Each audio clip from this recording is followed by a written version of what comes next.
Moi, je partage complètement le point de vue que vous avez développé sur le fait que derrière, il y a un enjeu très important de management.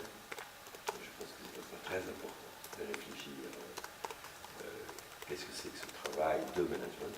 C'est quoi à la fois les compétences et les formes d'organisation du travail pour les managers, un peu quelle que soit leur responsabilité, avec l'idée que derrière, il y a des enjeux d'efficacité. Et donc, vous avez commencé à poser le problème de ce que j'appelle moi un modèle économique, c'est-à-dire un modèle à la fois d'activité, qu'est-ce qu'on fait, quel débouché on envisage à ce que l'on fait, comment on le finance, et comment on le manage, comment on pilote. Un modèle économique, c'est pas simplement, comme disent les anglo-saxons, du business. Ça, c'est trivial. Le modèle économique est bien plus compliqué que simplement le business, pour penser à quelque chose que je déteste. Vous voyez, en français, il disait faire des affaires. Pas faire des affaires simplement. Bien sûr qu'on a besoin d'un revenu financier. Bien sûr qu'il y a besoin que l'entreprise soit rentable. Vous l'avez exposé. Le problème, c'est comment on va la rendre rentable, dans quelle perspective. Je trouve que la façon dont vous avez articulé la dynamique qu'on a commencé à discuter, ce que j'appelle, je suis un économiste en réalité, hein, vous avez parlé comme du travail, vous avez parlé du travail, mais sur le champ de préoccupation dans ma vie professionnelle, mais aussi de l'économie, qu'est-ce qui pourrait être un modèle économique possible, nouveau, en phase notamment avec les activités et derrière le développement durable. De poser le problème me paraît très important. Et je trouve que vous l'avez posé dans les bons termes. Alors, pour moi, c'est très important que vous l'ayez posé dans les bons termes, parce que généralement, ce n'est pas posé dans les bons termes. Généralement, on pose dans les mauvais termes.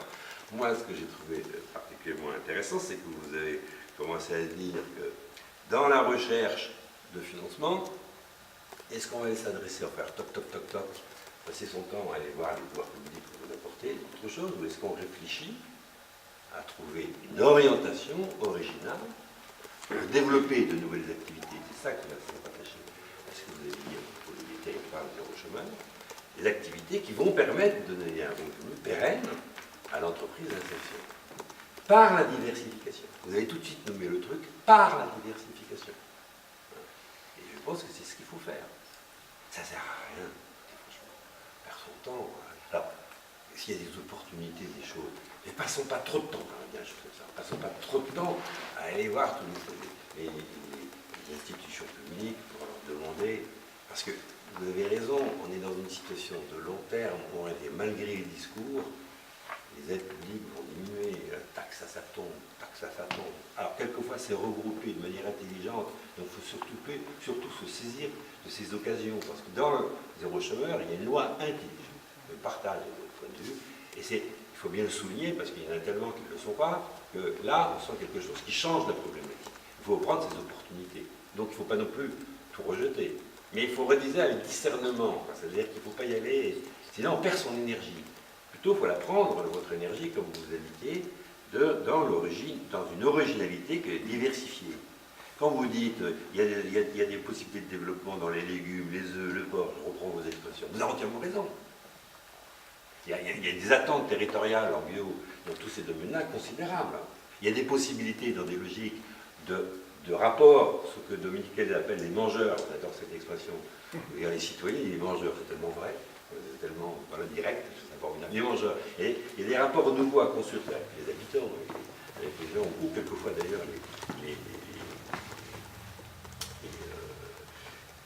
les cantines, la restauration collective. Il y a tellement de choses à faire qu'il y a des possibilités de développement extrêmement importantes. Moi, je partage complètement ça, complètement. J'appelle ça des fermes multiservices dans mes aspects un peu plus conceptuels, si vous voulez, un peu plus mise en perspective. C'est-à-dire qu'il faut associer une diversification, par exemple, à partir de vos activités, vers des logiques de production agricole diversifiées, une diversification du point de vue de ce que vous faites comme bien agricole, bien alimentaire, plus exactement, et en même temps, accompagner ce développement de services nouveaux, logistiques, de commercialisation renouvelée avec les mangeurs, des services culturels, de formation, ce qu'ils appellent les ambassadeurs. Il y a un potentiel de développement, si vous voulez, beaucoup plus important que ce qu'on pense. Et aller vers ce potentiel de développement peut créer de l'emploi. Parce que l'emploi se crée par le développement de l'activité. Alors soit on est centré sur les activités anciennes, qui sont seulement les biens alimentaires tels qu'ils étaient, et puis les biens industriels, du genre le papier, le crayon, de beauté comme ça. Et là, c'est l'impasse, pour nous, en tout cas, je pense pour l'insertion, c'est l'impasse. Soit au contraire, on essaie de se diversifier, en posant la question des biens, notamment agricoles, dans une autre finalité, en particulier le bio, mais en même temps accompagné de services, ce qu'on appelle des solutions. Les solutions, c'est des logiques qui intègrent des biens et des services, qui donnent une nouvelle perspective à votre entreprise et de possibilités de développement et du coup de création d'emplois. Ça, je pense que c'est très important. Alors, bien entendu, ça demande de travailler sur à quelles conditions économiques, dans quelles relations avec les mangeurs, avec le territoire, avec le développement du territoire, de réfléchir, de développer là une source de réflexion. Moi, j'aimerais que les jardins de coquettes, si vous me permettez de parler comme ça, c'est ce que vous comptez faire, mais en particulier sur ce sujet-là, engage une réflexion qu'on pourrait soutenir et qu'on peut accompagner, parce que c'est une notion de long terme.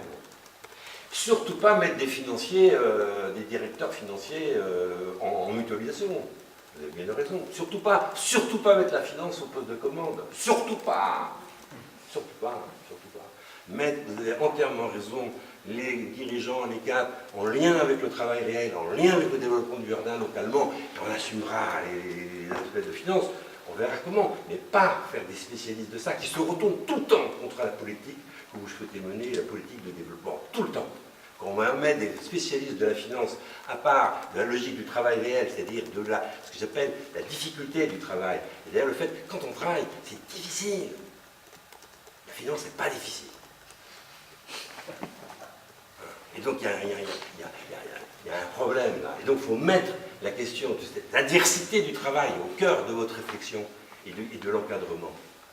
Et donc, c'est très important ce que vous avez dit pour moi. C'est même magnifique pour vous dire les choses telles que je l'entends. C'est magnifique.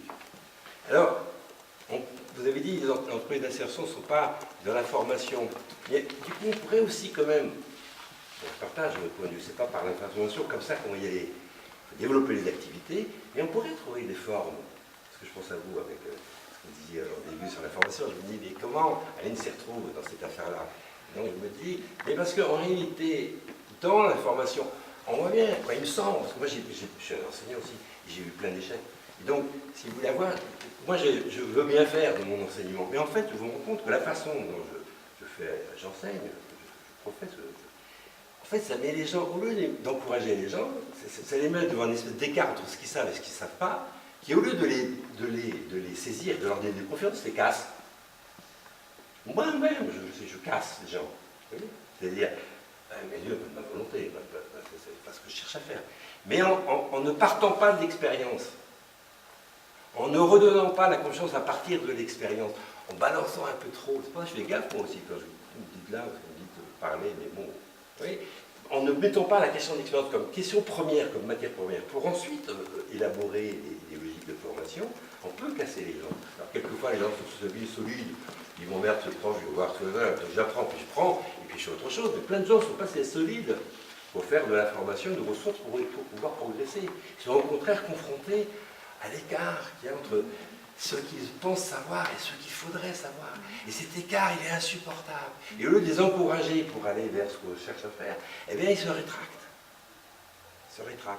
Alors, on pourrait réfléchir en disant quand ça marche pas, avec quel type de public, et revenir sur la question de l'expérience comme logique de base de méthodes de formation qui accompagneraient le développement que vous développez. Parce que ce qui est très beau dans ce que vous avez dit, c'est que pour l'instant, c'est quelques unités, vous avez 2-3 personnes, mais si on n'est pas à la hauteur d'un jardin, vous avez 100 personnes. Bon.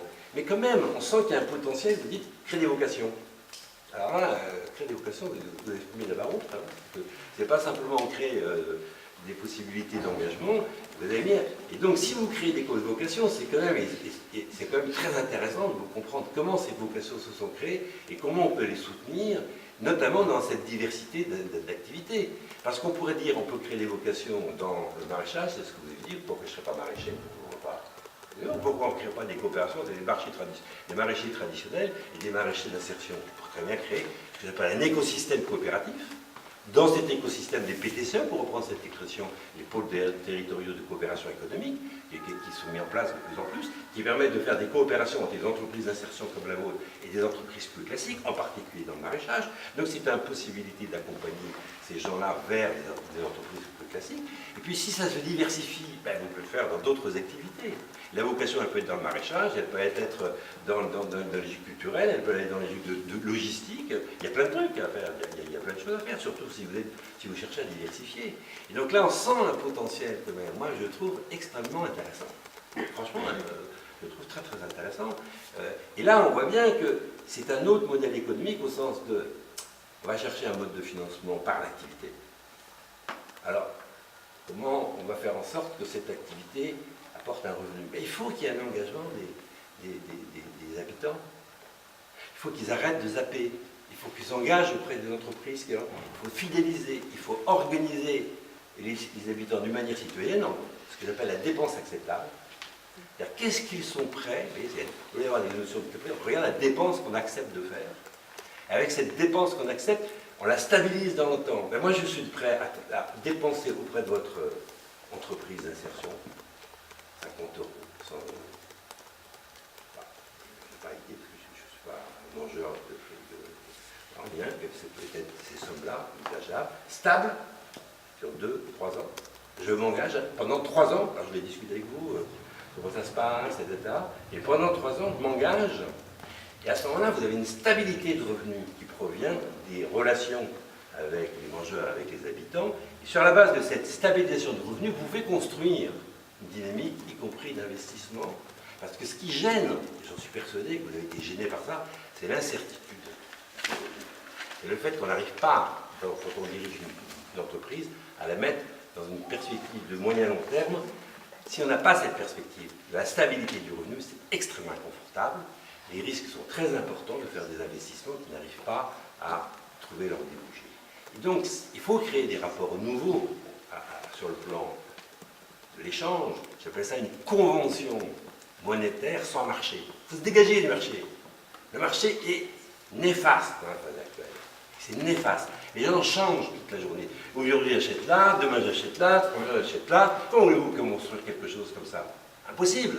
Comment voulez-vous, quand vous êtes chef de dirigeant, comment on dit, le directeur du jardin, comment voulez-vous? Et de son équipe, comment voulez-vous envisager les choses sur 2-3 ans si on repose sur des personnes qui un jour, voilà, le lendemain, je vais aller dans le marché d'à côté, le troisième jour, je vais chez Auchan, bouffer du bio, et puis c'est pas possible. C'est pas possible. Donc il y a besoin d'une stabilisation derrière de conventions plus politiques, plus stratégiques, qui vont permettre de stabiliser ces aspects économiques. Vous voyez, ici se posent des questions de modèle économique entre des activités nouvelles, des services nouveaux, des modes de coopération avec d'autres entreprises que les entreprises et l'insertion, un mode de financement à repenser. Et alors, vous commencez à voir s'esquisser une trajectoire de développement, notamment économique, possible. On pourrait mettre en discussion.